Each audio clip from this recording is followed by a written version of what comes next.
ಈ ತಾಲೂಕು ಯಾವ ತಾಲೂಕಿನಲ್ಲಿ ಕರೆಂಟನ್ನು ಉತ್ಪತ್ತಿ ಮಾಡ್ತಾ ಇದ್ದಾರೋ ಆ ತಾಲೂಕಿಗೆ 24 ತಾಸು ಕರೆಂಟ್ ಕೊಡಬೇಕು ಅಂತ ನಿಯಮ ಇದೆ. ಸಾಗರದ ವೆಂಕಟೇಶಣ್ಣನವರು ಈ ಸಭೆಯನ್ನು ಉದ್ದೇಶಿಸಿ ಒಂದೆರಡು ಮಾತು ಯಾವಾಗ ಶಿಫ್ಟ್ ಮಾಡಿದ್ರು ಅವಾಗ ಗೊತ್ತಾಗ್ತದೆ ಬರಲ್ಲ ಅಂತ ಮಾಡಿರಂತೆ. ಇದು ಗೊತ್ತಿತ್ತು, ನೀನು ಭಾಳ ಇದು ಮಾಡಿ ಕೈ ಬಿಡಬೇಕು.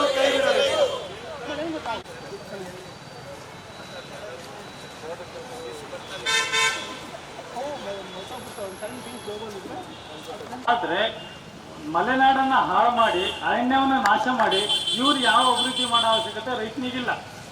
ರೈತರು ಉಳ್ಕೊಳ್ಬೇಕು ಅಂತಂದವಾಗ ರೈತರಿಗೆ ಬೇಕಾದ ಯೋಜನೆ ಬೇಕು. ಇವ್ರು ದೊಡ್ಡ ಮನುಷ್ಯ ಕಳ್ಲಿಕ್ಕಾಗಿ ಇಲ್ಲಿ ಮಲೆನಾಡ ಪ್ರಕೃತಿಯನ್ನು ನಮ್ಮ ಕೈ ಮಾಡಿ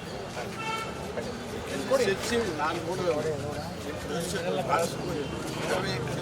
ಭಾಳ ಹೋರಾಟ ಮಾಡಿ ಹಾಗಾಗಿ ನಾವು ನೋಡಮ್ಮ ಕೊಟ್ಬಿಡಿ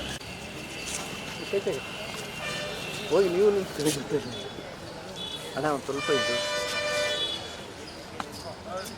ಭಾರತ ಸರ್ಕಾರ ಮತ್ತು ಕರ್ನಾಟಕ ಸರ್ಕಾರ ಪಂಪ್ ಸ್ಟೋರೇಜ್ ನೀರನ್ನು ಮೇಲೆತ್ತಿ ತಳಕಳಲೆ ಮತ್ತು ಗೋರ್ಸಪ್ಪೆಯಿಂದ ನೀರನ್ನು ಸಂಗ್ರಹಿಸಿ ಕೃತಕವಾಗಿ ಮತ್ತೆ ಆ ನೀರನ್ನು ಬಳಸಿ ವಿದ್ಯುತ್ ಶಕ್ತಿ ಮಾಡ್ತಕ್ಕಂಥ 2000 ಮೆಗಾವ್ಯಾಟ್ಸ್ ಉತ್ಪತ್ತಿ ಮಾಡ್ತಕ್ಕಂಥ ವಿದ್ಯುತ್ ಖರ್ಚು ಮಾಡ್ತಿರೋ ಹಣ 10,000 ಕೋಟಿ ಮತ್ತು ಇನ್ನೂ ಅದಕ್ಕಿಂತ ಜಾಸ್ತಿ ಆಗ್ಬೋದು. ಆದರೆ ಯೋಜನೆ ಪ್ರಪಂಚದಾದ್ಯಂತ ಯೋಜನೆ ಜಾರಿಯಲ್ಲಿ ಇದ್ದಾವೆ, ನಾನು ಜಗತ್ತನ್ನು ನೋಡಿದ್ದೀನಿ. ಅದು ಇಲ್ಲಿ ಮುಖ್ಯ ಇರೋದೇನು ಅಂದರೆ ಕರ್ನಾಟಕದಲ್ಲಿ ಶರಾವತಿ ಕಣಿವೆ, ಪಶ್ಚಿಮ ಘಟ್ಟಗಳ ತೌರದು, ನಿತ್ಯ ಹರಿದ್ವರ್ಣ ಕಾಡುಗಳು, ಆ ಪ್ರದೇಶದಲ್ಲಿ ಶಾಶ್ವತವಾಗಿ ಎಲ್ಲೇ ರಾಜ್ಯದಲ್ಲಿ ಬರಗಾಲ ಇದ್ದರೂ ಕೂಡ ಮಲೆನಾಡಿನಲ್ಲಿ ಮಳೆ ಬಂದು ನದಿಗಳು ಹುಟ್ಟೋ ಜಾಗ ಅದು, ನದಿಗಳು ನಿರ್ಮಾಣ ಆಗ್ತಕ್ಕಂಥ ಗರ್ಭ ಅದು, ನದಿಗಳ ಗರ್ಭ. ಆ ಪ್ರದೇಶವನ್ನು ಈ ರೀತಿ ಅಭಿವೃದ್ಧಿ ಕಾರ್ಯಗಳಲ್ಲಿ ಪದೇ ಪದೇ ಬಳಸ್ತಾ ಪ್ರಕೃತಿಯನ್ನು ಎಕ್ಸ್ಪ್ಲಾಯಿಟೇಷನ್ ಮಾಡ್ತಾ ಇರ್ತಕ್ಕಂಥದ್ದು ಅದು ವೈಜ್ಞಾನಿಕ ಯೋಜನೆ ಅಲ್ಲ.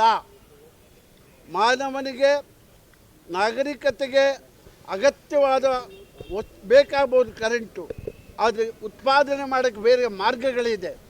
ಆದರೆ ನಮ್ಮ ನಿತ್ಯ ಹರಿದ್ವರ್ಣ ಕಾಡುಗಳನ್ನು, ನಮಗೆ ಪ್ರಕೃತಿ ಕೊಟ್ಟಿರ್ತಕ್ಕಂಥ ಕಾಡನ್ನು, ಅದರಲ್ಲೂ ನಮ್ಮ ಶರಾವತಿ ಕಣಿವೆ, ಅದನ್ನು ಯಾವ ಕಾರಣಕ್ಕೂ ಯಾವ ಮೆಕ್ಯಾನಿಸಮಲ್ಲೂ ಕೂಡ ಮರುಸೃಷ್ಟಿ ಮಾಡೋಕ್ಕೆ ಸಾಧ್ಯ ಇಲ್ಲ.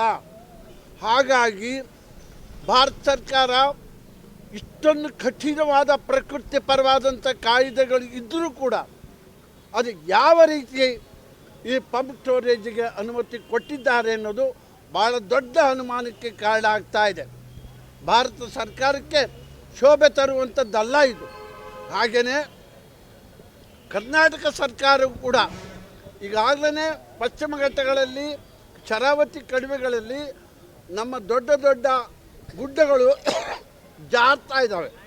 ಮಳೆಗಾಲದಲ್ಲಿ ಲ್ಯಾಂಡ್ಸ್ಕೇಪಿಂಗ್ ಆಗ್ತಾ ಇದೆ. ಅಂಥದ್ರಲ್ಲಿ ಈಗ ಮತ್ತೆ ಭೂಮಿಯನ್ನು ಕೊರೆದು ಅಲ್ಲಿ ನಾವು ಕರೆಂಟನ್ನು ಉತ್ಪತ್ತಿ ಮಾಡಿ ಅಲ್ಲಿಂದ ನೀರು ಸಾಗಿಸಿ ಈ ಎಲ್ಲ ತಾಕತ್ತುಗಳು ಸರ್ಕಾರದ ಪ್ರಯತ್ನ ಬೇಕಾಗಿಲ್ಲ. ಕರೆಂಟನ್ನು ಬೇಕು ಅನ್ನೋದಾದರೆ ಉತ್ಪಾದನೆ ಮಾಡಲಿಕ್ಕೆ ಬೇಕಾದಷ್ಟು ಅನ್ಯ ಮಾರ್ಗಗಳಿದ್ದಾವೆ, ಮೆಕ್ಯಾನಿಸಮ್ ಇದೆ. ಆದರೆ ಪ್ರಕೃತಿಯನ್ನು ಮರುಸ್ಥಾಪನೆ ಮಾಡಲಿಕ್ಕೆ ಯಾವ ಮಾನವನಿಂದಲೂ ಸಾಧ್ಯ ಇಲ್ಲ.